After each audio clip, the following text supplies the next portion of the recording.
What's up everyone, and welcome to today's video. I'll be talking about the Collector in Pokemon 2000, my favorite antagonist in the Pokemon universe.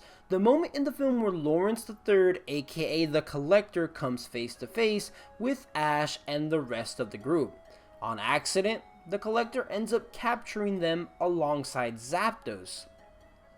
So let that sink in. The villain in the movie captured our protagonist without even trying. Lawrence III was just trying to capture Zapdos, and his electric rings ended up taking Ash and everybody else. So they were just at the wrong place at the wrong time. Once on board the Flying Palace, the Collector finds them and simply lets them go. This would end up with Ash releasing both Moltres and Zapdos. The two legendary Pokemon would then go on to destroy the Collector's airship, causing it to crash. So what if the Collector didn't let Ash go? How would everything unfold if he didn't let them go?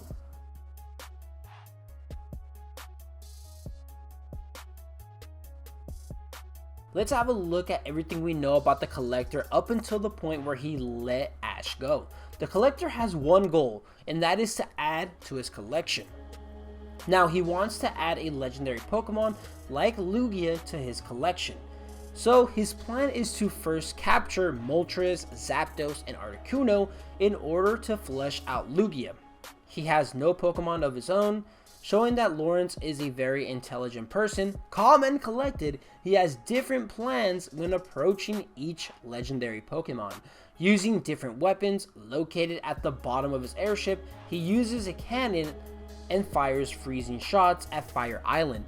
On impact, the shots freeze the area around it. This forces Moltres out of hiding.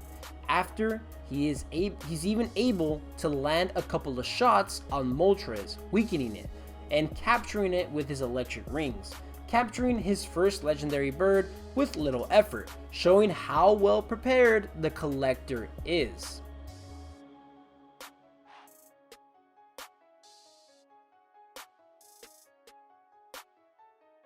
After this, the Collector goes after Zapdos, the electric type, and once again showing that he has a plan. Using an antenna also located at the bottom of his airship, he is able to drain the electricity from Zapdos in order to weaken it, and goes on to capture it with his electric rings. Just like that, Lawrence was able to capture two legendary birds with very little effort. But after this, he ends up releasing Ash and the rest of the crew. So what if he didn't release them? We already saw what the Collector was capable of. He clearly was planning this out for some time. Even though he never captured Articuno, we do see the Collector using his cannon once again just before Zapdos and Moltres escape.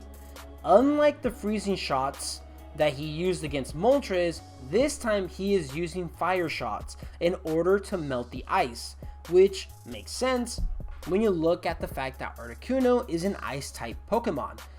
So it looks like his strategy here was to use these fire shots and the electric rings to capture Articuno. Considering the fact how easily he captured Moltres and Zapdos, I would have to say it would have been easy for him to capture Articuno as well, if not for Ash. And now that leaves the biggest question: if he never released them, would Lawrence capture Lugia? Since the Collector had different weapons and plans on how to catch each legendary bird, I believe he had some kind of plan and weapons to use on Lugia. But after the crash, the lower part of his airship was destroyed, and most likely destroyed whatever weapons he had planned for Lugia. All because he let Ash go free.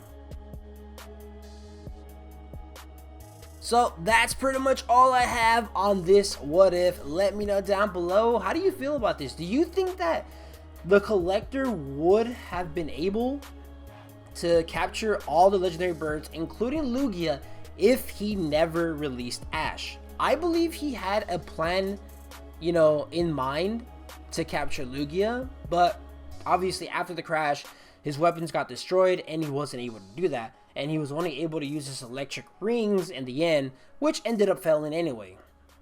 Hope you guys enjoyed, and I'll see you guys again next time.